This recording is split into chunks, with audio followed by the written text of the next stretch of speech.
We're walking here on Hawthorne as I randomly flip this camera on, embarrassing my business partner.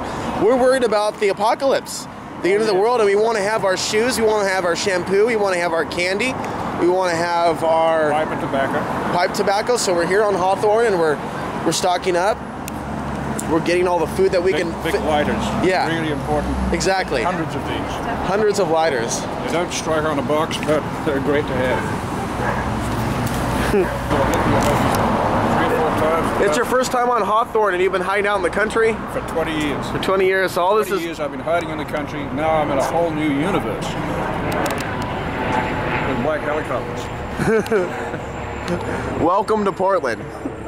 You've met lots of interesting people on Gleason since you've been here. Well, I'm really privileged to have that helicopter flying by the first time I visited Portland, because it means that they've really taken notice of the fact that I'm here. Yeah. It's wonderful.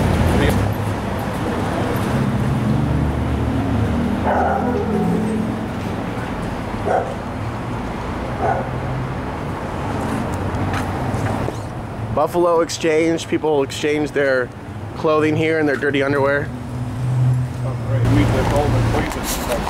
I know you haven't got the comic relief that you needed, but here it is.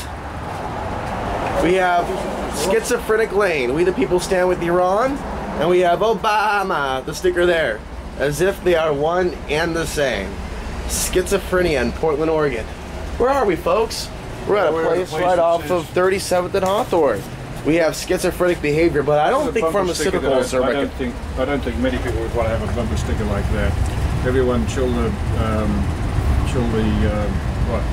the fuck out. Like, you know what? Why? Because he's black, he talks like that?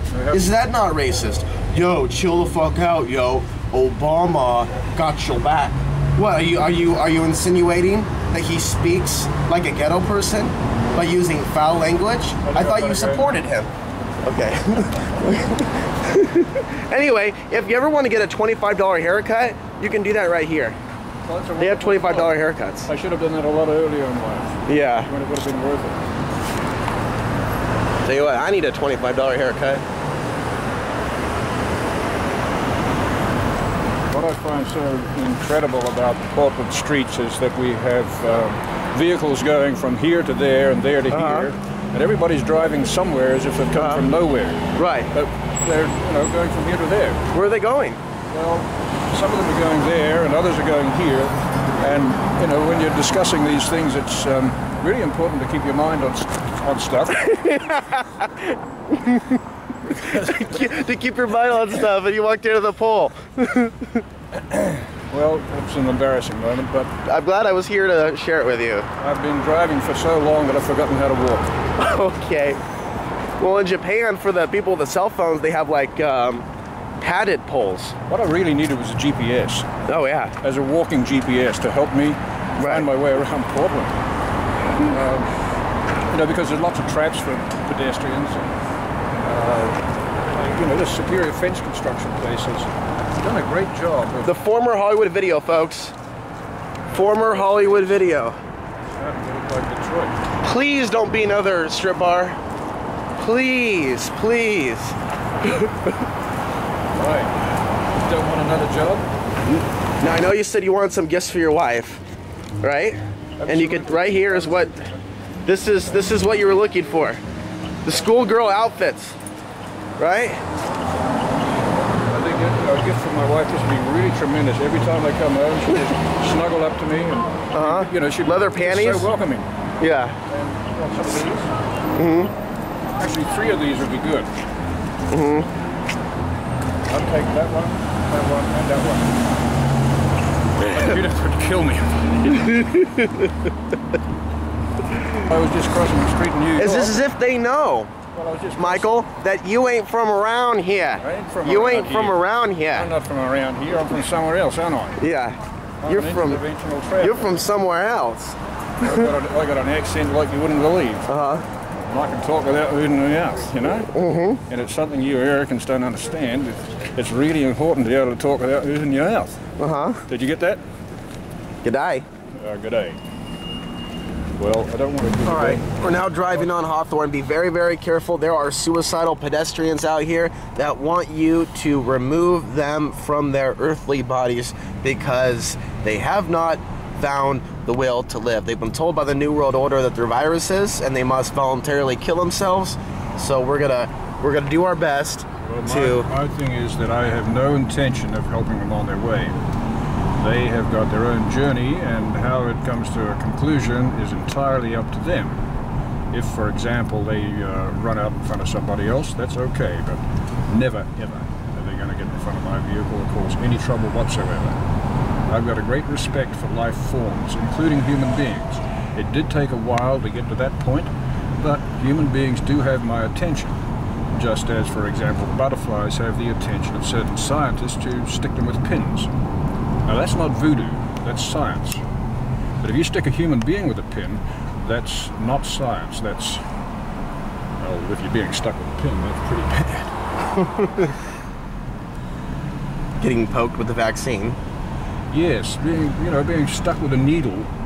Some people, spend a lot of money to get that done to them.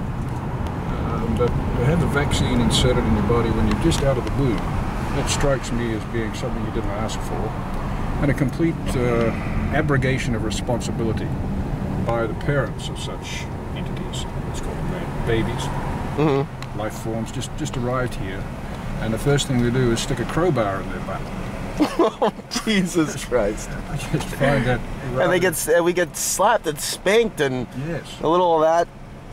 Well, some people do need that, especially when they get to about 25, 30, 35. Actually, some people even pay for it. But for myself, I'm into neither crowbars nor spankings. And I don't advocate it. Not that I condemn it, because if you're the sort of person who considers that having a crowbar in your ear is fun, go ahead. If you think that spurs and whips are the sort of thing that you want to be afflicted with, well, then be a horse. It's free will, It's free will, yeah. It's a funky town. Whips, chains, chips, dips. Portland. Incredible name, it's so original. I can imagine when the first sailors arrived here, having traveled all around the bottom of South America and up the west coast of the United States as it was to become, they were just wondering what they would call the next port of call.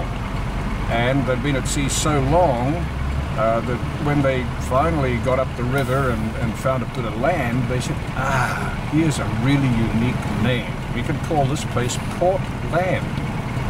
And they all agreed that this was a wonderful thing to call this place, and it's been the same ever since. Probably had a much more profound name before they came along, but then again, things change. It was a coin toss between one guy from, I think with the last name Lovejoy, that's Lovejoy Street, and a guy from Portland, Maine. And they're going to name it after their hometown based on who won the flip. Really? So we could have been Lovejoy or Pettygrove or something like that, but instead Portland. Well, it's incredible what a coin can do, isn't it? Coin of the realm, Portland. Coin can do many things. Flip a coin, and there's your future. A lot of people live like that. I met a guy tonight in Portland who didn't have a coin to flip, and he asked me for 50 cents. And, for the first time in a long time, I declined. I've probably given away several small fortunes. As soon as you arrived in Portland, one guy that clearly wasn't going to buy coffee with the money, you gave him like 10 bucks. Well, this is true. I did do that. Yes, he told me that his truck had broken down around the corner. Right, that's what it was. And he had a load of firewood on the back, and he needed to get some gasoline. And I looked at his work calloused hands, like he'd just come out of an office, and or a soup kitchen. And I gave him $10 to buy gas.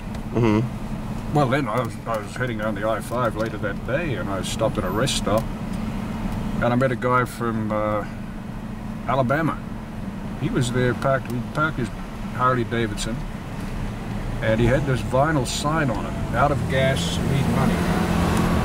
Well, it occurred to me that it was quite amazing that he could have run out of gas at a rest stop, parked his vehicle, found a piece of vinyl and a marker pen, and was able to write on that remember, you know, this guy was in a serious situation, but he wrote on that out of gas, need money. But I got talking to him, and I asked him about the oil spill down in Alabama. I said, what's the true story down there? He said, well, you know, I left there 8 days ago. Before I left, I boiled some shrimp. He said, and I was watching the news, and it's all lies. I said, what's all lies? He said, they tell you it's all cleared up. I boiled some shrimp, and the oil came to the top of the pot. Wow. So I gave him $5 for that piece of information, which hopefully bought him a gallon or two of gas and helped him on his way. But when I was leaving there, my companion said to me, you know, you give away so much money that if you were in New York City, you'd be broke within 2 blocks. Mm-hmm. So I've adjusted my attitude since then. Yeah. I'm going to take a right here. Okay. Turning on